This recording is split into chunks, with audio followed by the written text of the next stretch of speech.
देश की जीडीपी का माइनस में तथा विगत 40 वर्षों के न्यूनतम स्तर पर पहुंचना वर्तमान केंद्र सरकार की आर्थिक मोर्चे पर नासमझी और कुप्रबंधन का जीता जागता उदाहरण है। प्रदेश कांग्रेस प्रवक्ता प्रेम कौशल ने जारी प्रेस बयान में कहा कि केंद्र की मोदी सरकार ने देश को आर्थिक एवं सामाजिक तौर पर बर्बादी के कगार पर लाकर खड़ा कर दिया है और surgical strike, air strike, Pulwama, Galwan तथा राम मंदिर निर्माण को अपनी सरकार की असफलताओं तथा देश के बुनियादी मुद्दों से जनता का ध्यान हटाने के लिए समय समय पर एक सुरक्षा कवच की तरह इस्तेमाल किया है। कांग्रेस प्रवक्ता ने कहा कि देश की विकास दर में आई गिरावट के लिए कोरोना महामारी को भी सरकार सुरक्षा कवच की तरह इस्तेमाल करने का प्रयास कर रही है, जबकि सच्चाई यह है कि देश की अर्थव्यवस्था का बंटाधार नोटबंदी और अव्यावहारिक जीएसटी लागू करने एवं कई अरबों रुपए के बैंक घोटालों के सूत्रधार मोदी मित्रों के देश छोड़ भागने से ही होना प्रारंभ हो चुका था।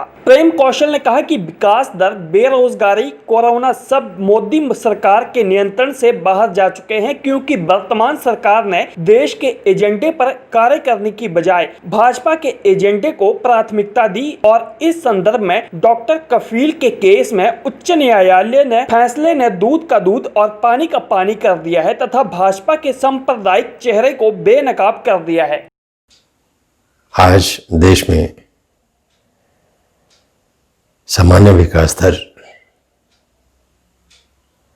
40 वर्षों के इतिहास में अपने न्यूनतम स्तर पर और -23.58 पे पहुंच चुकी है।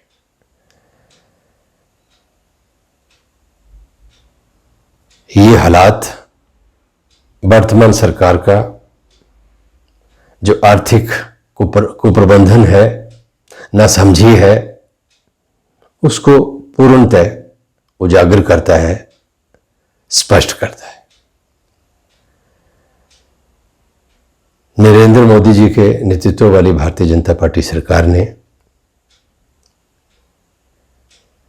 आज इस देश को बर्बादी के कगार के ऊपर लाकर खड़ा कर दिया है और ये सरकार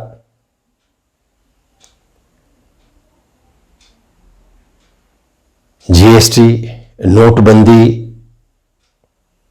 राम मंदिर निर्माण, Pulwama, surgical strike, air strike, Galwan इत्यादि जो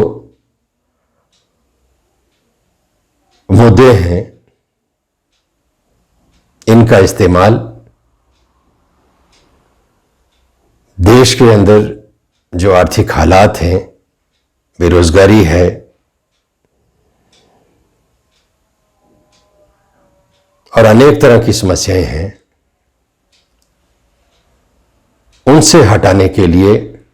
एक सुरक्षा कवच की तरह किया जा रहा है।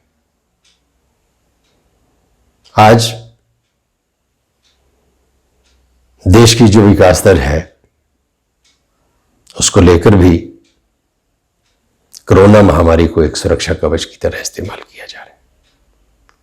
यद्यपि देश की आर्थिक हालत खराब होनी तभी शुरू हो गई थी जब वर्तमान सरकार ने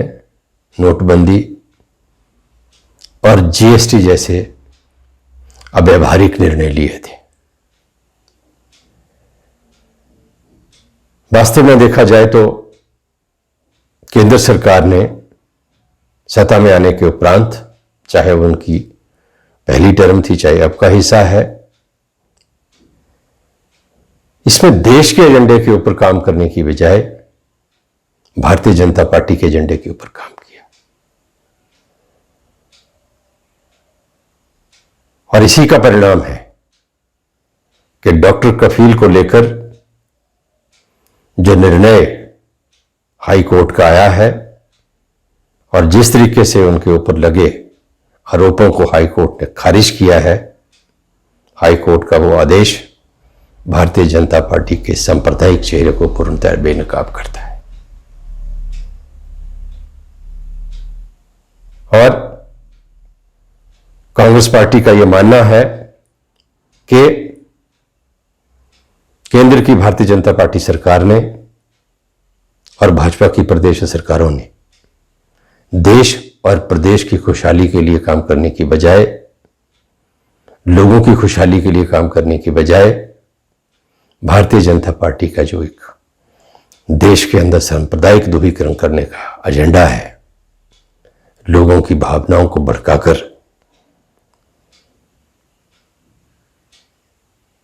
उस एजेंडे के ऊपर काम करने का कार्य किया है। यदि सरकारों ने देश के एजेंडे के ऊपर, जनता के एजेंडे के ऊपर काम किया होता तो आज देश और देश की अर्थव्यवस्था इस स्थिति में नहीं होती।